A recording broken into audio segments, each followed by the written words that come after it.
Hello, I'm Ali. I'm Deb. Welcome to another episode of Coffee and Stilettos. If you have been watching our podcast or listening to it, I want to say thank you so much for your continued support. If you enjoy the episodes, don't forget to like, subscribe, or share with a friend if you think that something that we've been talking about would be valuable for them. Um, I love this topic because as an ex-HR manager and someone that has navigated career changes personally through many different waves, it's something that I enjoy. It's something that I started coaching with, and that is how do you navigate transitioning your career or thinking about career changes?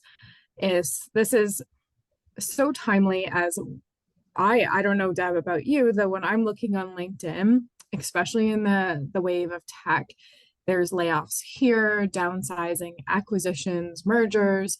There's this constant kind of loom, maybe fear of, am I going to be let go, or will this job even be around, especially with AI kicking in? So we want to talk to you today about our five top things to think about when you're navigating career, whether it's something that you want to do and it's been on your heart for a while and you want to go into the new year with a new idea, maybe that'll be your goal. Or if you are uncertain about where you are right now, maybe you've unfortunately been can let go.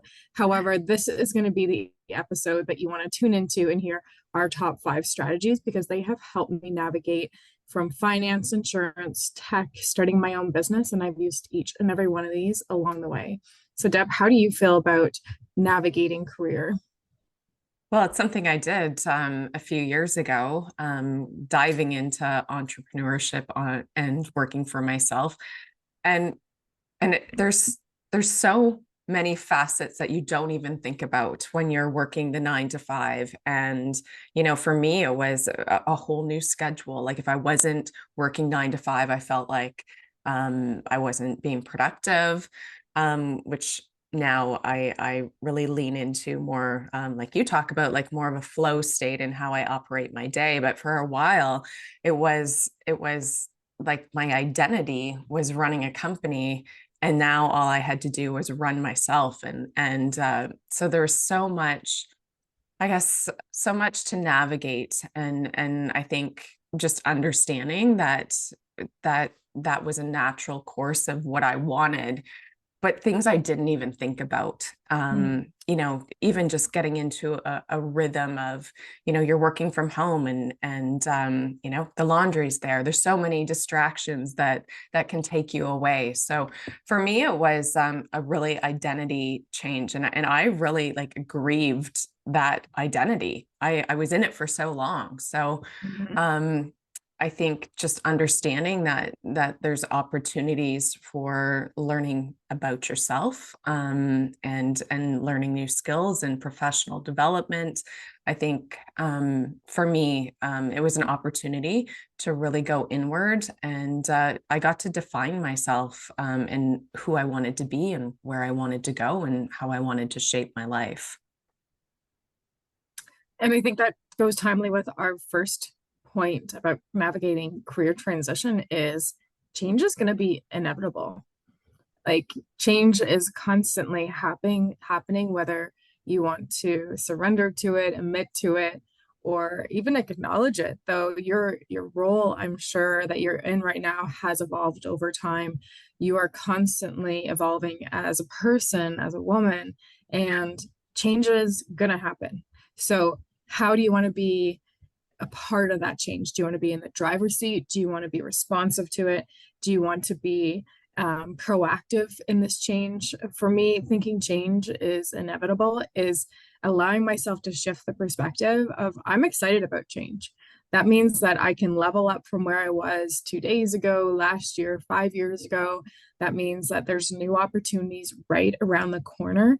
So if you're worried or you're not sure, or you've been in a situation that maybe you're not as happy or it's been a long time, have comfort though that change is inevitable. It's going to happen.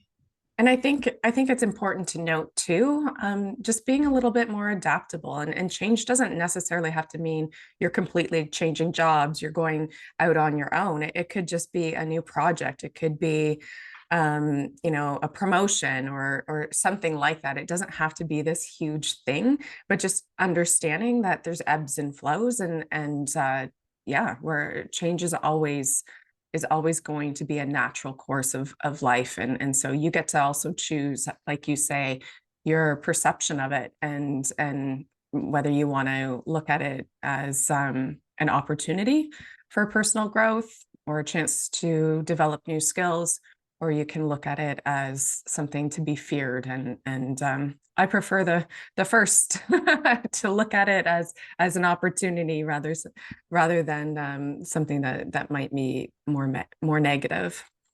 But I think going into that, um, there can be a lot of fear and doubt when you are navigating change. Mhm. And like we just talked about, you can use it as a powerful motivator and turn it into determination to work through whatever it is that you're facing. But I know for me, it was fear and doubt. Was I going to be successful on my own? What if I don't know what to do? There's so many facets that when I went out on my own, like I didn't even think about. And I think I jumped like headfirst into something without really thinking about the not even the consequence, but the outcome. I just was like, I could not go into the office anymore. And so I made this decision to go out on my own without really having a plan in place. And so yeah, there's lots of fear, doubt, tears. I don't know Mhm. about you. Did you experience fear and doubt when you were changing into solopreneurship? It's constant. Even now, like there's fear of, oh, how will this launch go? Will people be receptive? Doubt in myself, my abilities. Do I know enough? And that's been one thing that I've struggled with I was thinking about it actually Mhm. today, just before this call, about some of the things that were said to me when I was younger and how I've held them so close to my heart about specifically when I was going to university or wanting to apply for colleges, and I was told that I'd be lucky to get into college, that I should start considering other jobs that wouldn't require a college education. And this is coming from a career counselor at high school. And that's how I went into college. I got into all colleges. And then when I was 28, I think um, I got my bachelor's. So I was determined to prove someone else wrong that I could do it. However, for my life, that there's been this doubt that I'm not smart enough, that I'm not creative enough, I don't have a great enough network. And what supported me of overcoming fear is doing it anyway. And sometimes it isn't those big leaps of faith. Like, please, if quitting your job isn't a responsible thing, like you don't have to go that far. However, it could be, talking to your boss and having that courageous conversation for that raise that you so deserve, or talk about structuring in a bonus. Maybe it is you doing something that is going back to school. So it is facing fear, it's overcoming doubt constantly in little ways, I think, definitely to start with, so that when you want to take those big leaps of faith and just go for it, you have proven facts that you've done it. And that's what supported me. And I think it's constantly, okay, what's going on? How do I overcome this fear? Or how come I have this doubt that I'm not smart enough, that my writing isn't great? I've had numerous people tell me that my writing on LinkedIn is great. They enjoy my content, though it's this nattering in my head that someone told me when I was little that I've chosen to believe is true to some extent. So it's a belief that I'm working up. So I would check in and say, like, okay, what is this doubt? Where did it even start with? Because I guarantee, and Deb is like master hypnotist, can tell you, it is some little thing stored back in your memory that you, Usually from birth until the age of 7. It is crazy how one small little thing like your career counselor or one small nugget that somebody implanted into your head making you feel like you weren't good enough or that you didn't have the skills to do it. It's so crazy how deep some of these doubts, fears, and thoughts run. It's so crazy to me. It's so interesting every hypnotherapy session I do, because they're never the same, but how deeply embedded some of these beliefs are and how long people carry that with them. So I also like the analogy of like you can fear everything and run, or you can fear everything and rise and really understand that every time you're uncomfortable and you work through something, you're growing and evolving. Mm-hmm. So I don't know about you, but I know as I went into this world of entrepreneurship and I really didn't feel, and again, this is probably one of my own beliefs, that I had all the skills. Like I didn't necessarily know how to speak in public, and I'd never done a video before, and I didn't know how to put a course together. So for me, and I went from coaching into hypnotherapy. So I I really embarked on a journey of continuous learning and really honing in on my skills and really figuring out what I wanted to do and how, all my modalities really came together. So for me, I embraced the opportunity of learning and really wanting to be the best at what I wanted to do. So along that way, it's taking classes, taking courses, for me, taking certification. I'm a big personal growth junkie anyway, but I really wanted to hone in on my skills and I want to be the best at what I am. So what about you? When it comes to your solopreneur journey, I know that you're always taking different courses, classes, continuing to grow and evolve. If I could just have one day a week where I learned, I'd be so happy. So And I true. probably do it between like hours here, a session there, or finding something new that I've got 3 books constantly on the go. So continuously learning is going to be, I think, such a key driver in leading curiosity for yourself, like letting curiosity drive what you want to do. So if you're stumped in your career right now and you're not sure what to do, get curious, because that's how I landed into flow research and into then human design, was simply curiosity in human performance and how to drive different results while having fun. That was my driver because I was searching for happiness. I wanted to do things that I enjoyed, that I loved, with things that I was passionate and curious about. So I drove that portion of education for myself, leaning into what I would coach, how I would coach. And then for everything else, it's steeping into things that I have to do currently by myself. And then also looking at who has that specialized knowledge, because let's face it, like Deb and I are not going to be the best marketeers of social media. Like we get support from that, and that's brilliant. So where do you want to put your efforts and continuously learn? And that's where human design has supported me a lot, of owning and appreciating how I enjoy learning. And I am a one line. So if we have any one lines in here, if you don't know, I'll put in the body graph so you can figure it out. One lines want to know the foundations. They want to know the research, really dive into it. So knowing that, I really allow myself that time to get curious and go through different little waves of like, oh, what else can I find to be so deeply rooted in the foundations of what I want to teach. If you have a 2 line, it's going to be more natural. Maybe you just pick up these skills and they happen. Deb, I believe you're a 3 line. There's a lot of trial and error.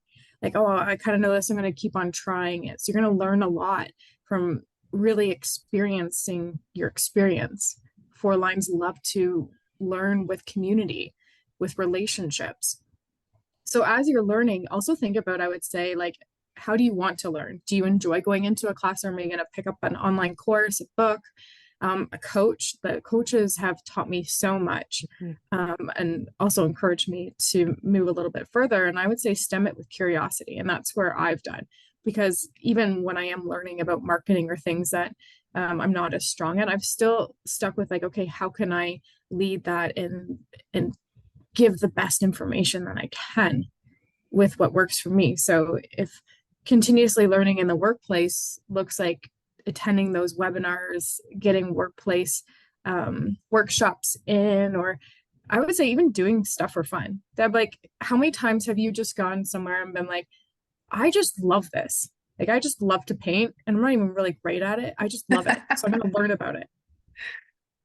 It doesn't have to make sense sometimes. That to me is flow. That's going to supercharge And how you sometimes learn. that's where you meet people along the way that are willing to support you. And I think that goes into our next point is finding that support network as you're navigating change. And like you said, I don't think I would be where I am without the help and guidance of a coach and mentor, and just being in a community that is so supportive, as everybody is aiming for something bigger and better, and just having that encouragement. Because I know for me, anytime I've decided to change or anytime I decided to hire a coach, it's it's not necessarily something that maybe my friend group understood. So I think for me, it was surrounding myself with people who were on the same trajectory as me, or wanted to be on that trajectory of thinking outside the box, thinking bigger, dreaming bigger, and just having that support. Because anytime that you want to change, you have to do something different.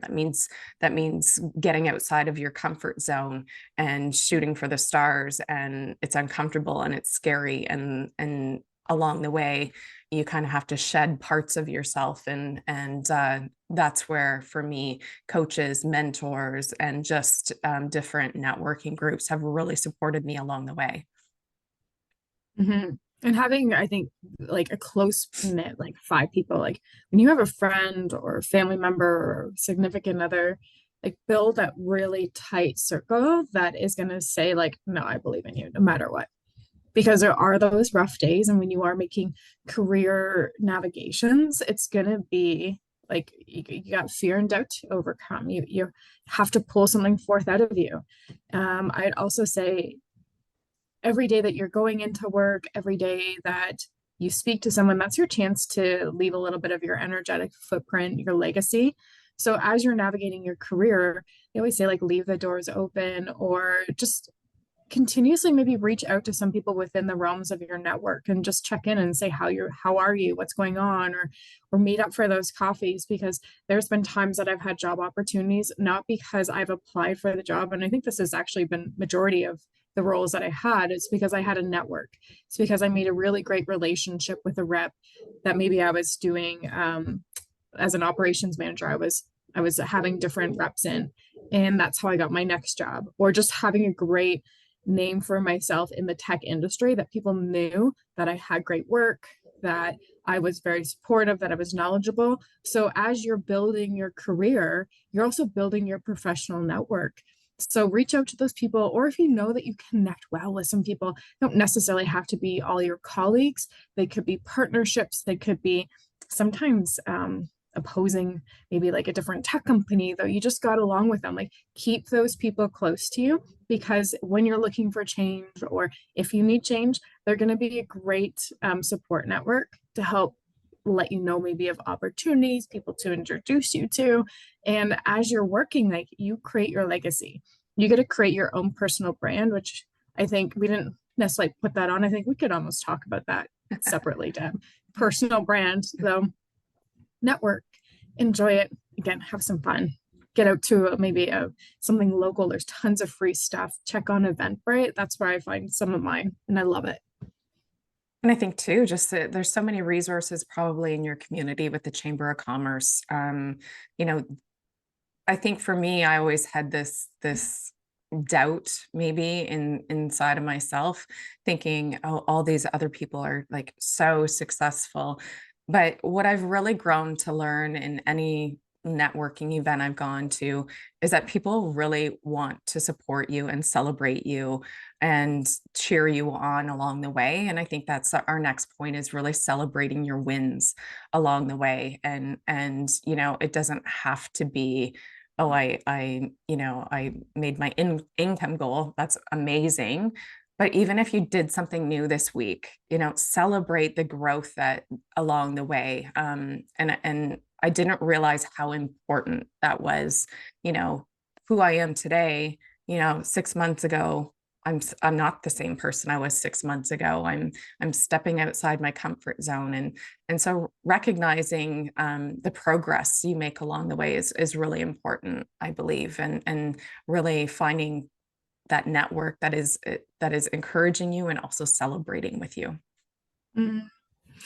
And celebrate, yeah, like you say, all the wins, and take note of those achievements so that you have them constantly on your resume or ready to highlight and have a little break fest, because people, not like you have to boast into a thing and like start doing it off, though. When you are in an interview or when you're selling your services, you want to be able to celebrate what you've done and acknowledge that, because then that momentum too, that's what you're putting energy on, that's what you're going to create more with. And it's such a journey, because when you land that new client, that next job, that promotion, it's not just that next check mark, it's knowing that you can celebrate it and do it like maybe flashy and big. If you're not used to it, like go all in, take yourself to the biggest fanciest restaurant, wear your ball gown, put on a tiara. Like that's what I would do. So make sure you celebrate and share those wins, because if you have a win, I love to hear about it. Drop it in the comments. I know Deb would too, because we're building each other up. Or if you just launched something, you want to share it, put it out to the universe, put it out to us, because then we're seeing more and more of it. Like when I entered human design and I called my friend that's been bugging me for a year, she's like, we celebrated together. It was a huge moment for me. Deb making your income goal. Like all these are so great. If we're not acknowledging them or celebrating them, there's no appreciation. And it might just change the shift of energy. So that's our last point. Like Deb, I think that these are all great. Let's celebrate this. We're celebrating this podcast episode. Yeah. And I think embracing change in any transition, whether it's career or personal, is not just about surviving, it's about thriving, and just understanding that you can use this as an opportunity to grow personally and professionally. So when the winds of change blow, adjust your sails and set the course, and don't give up on yourself. If you enjoyed this podcast, don't forget to like, subscribe, and share with your friends. Please rate and review. We will be back next Thursday with another episode of Coffee and Stilettos. Have a great day, everyone. Thanks for listening. If you enjoyed the show, please share with your friends and rate and recommend on iTunes or Spotify or wherever you get your podcasts. There will be links to more great resources in the description.